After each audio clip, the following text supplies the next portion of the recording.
Welcome to the Explainer. So today we're going to try and decode some really serious warning signs, ones that are flashing red across the global financial markets.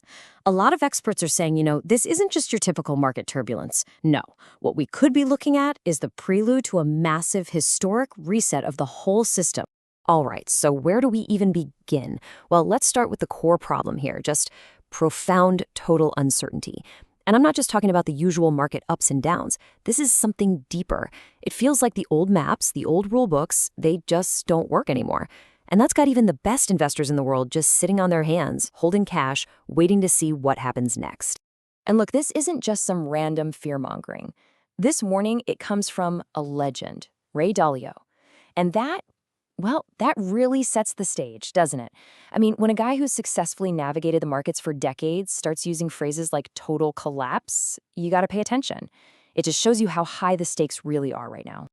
So if all of this has you feeling a little confused, well, guess what? You're in really good company. We're talking about veteran investors like Michael Burry, the guy from The Big Short who called the 2008 crisis.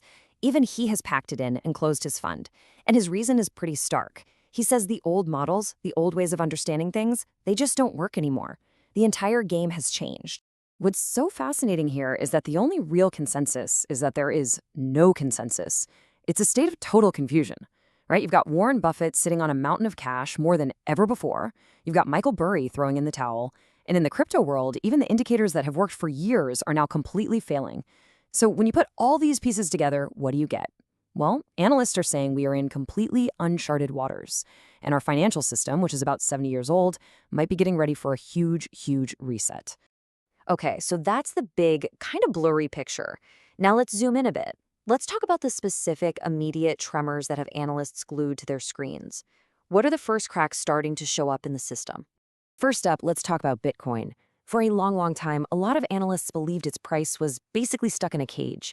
This cage was built by the options market, a really complex web of derivatives that, for all intents and purposes, just kept Bitcoin's price bouncing around in a predictable range. It couldn't really break out. Well, guess what? That whole structure, it's gone. It's completely disappeared. So the largest expiration of Bitcoin options in history just happened. And what does that mean? It means the cage is broken. The market's compass is totally free to swing wherever it wants. This could point to a brand new era of wild volatility. Could be up, could be down, but the key thing is, one of the main forces that was either stabilizing or, suppressing the price is now gone. All right, now let's look at another potential time bomb, the Japan domino. For years, big-time investors have been playing this game called the carry trade. It's pretty simple, really. You borrow money in a place where interest rates are super low, like Japan, and then you invest that money somewhere with higher returns, like the US stock market. Easy profit, right? Well, here's the catch. If the Japanese yen suddenly gets a lot stronger, all those investors have to scramble. They have to sell their US stocks and sell them fast to pay back their loans. That could set off a chain reaction, a massive sell-off. It's like a perfectly lined up row of dominoes, just waiting for a little nudge. So you might be wondering, does this all feel familiar? Is this feeling of a crash around the corner something new, or have we seen this movie before? Well, it turns out there are patterns, a kind of blueprint for crashes. So let's take a look at history and see what it can teach us about what might be coming. Let's rewind to the dot-com bubble. In January 2001, the Fed started cutting interest rates. Now, you'd think that's a good thing, right? A rescue mission for the market. But what actually happened? The S&P 500 fell by 43%. So the rate cuts weren't a life raft. They were the final siren, signaling that the party was officially over. And then, wouldn't you know it, we saw the exact same thing play out in 2008. The Fed starts cutting rates in September 2007, and what follows? An even bigger crash, a massive 55% drop in the market.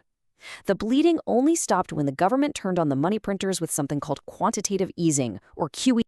So here's the punchline, the really crucial point. In both of these massive crashes, the big fall happened after the Fed started cutting rates. History seems to be telling us that the Fed easing up on money isn't always the cavalry coming to the rescue. A lot of the time, it's actually the final blaring alarm that the bubble has already popped and the economy is in deep, deep trouble. It's the reaction to the problem, not the solution. Okay, this is where it gets really interesting. It turns out these historical events tend to follow a very specific pattern. An analyst named Roger Babson actually mapped out a 5-stage blueprint for how market crashes happen, and he did this all the way back in 1929. The scary part? It looks like that same exact pattern could be playing out step by step right now. So let's walk through them. The 5 stages are: first, a credit explosion; second, a concentration of risk; third, the exit of smart money; fourth, an illusion of liquidity; and the grand finale, number 5, the detonator. And as we go, we'll see how each one seems to line up perfectly with what's happening today. Stage 1, the credit explosion. This is where things start. Back in 1929, it was people borrowing like crazy to buy stocks. In 2008, it was all about mortgage debt. So what about today?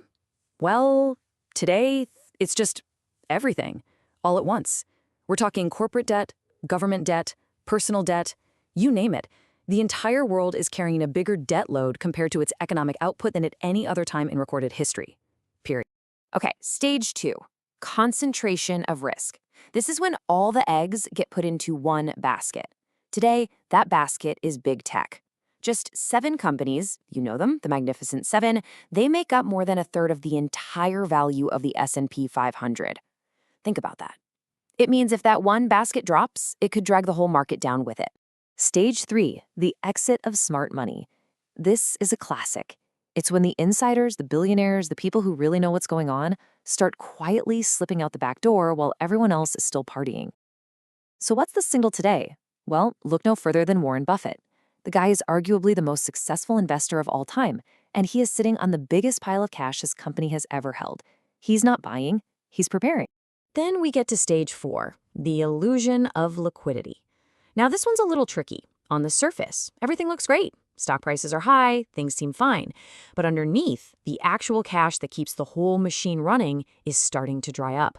We got a huge warning sign with those big bank failures back in 2023, and we're seeing stress right now in what's called the repo market. Just think of it as the financial system's plumbing. It's where banks make overnight loans to each other, and lately, they're needing more and more emergency help from the Fed. That is not a healthy sign.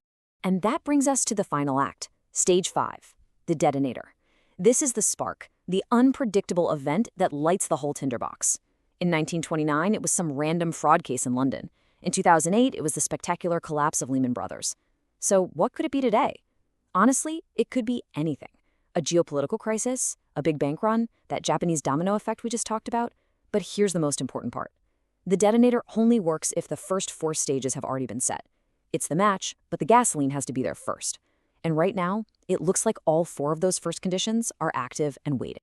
So let's just recap. If you follow this historical blueprint, all the warning lights are flashing bright red. We've got the massive debt, the concentrated risk, the smart money heading for the doors, and a system that's short on actual cash.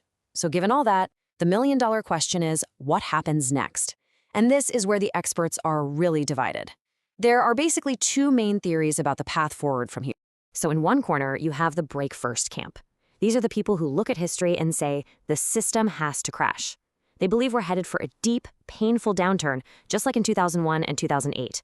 And only after that happens will the Fed ride in with a tidal wave of money printing. But in the other corner, you have the extended cycle theory, pushed by analysts like Raoul Pal. They're saying, hold on, maybe this time is different. They believe there won't be a major crash and that the bull market has just been delayed. The next big wave of money and growth is still coming, just maybe a little later, like in 2026. And that, right there, is the ultimate question facing absolutely everyone with a stake in the economy. Are we watching a history book play out in real time, a predictable pattern that leads to a painful but maybe necessary reset? Or is this just a temporary pause, a little blip before the next great wave of growth kicks off?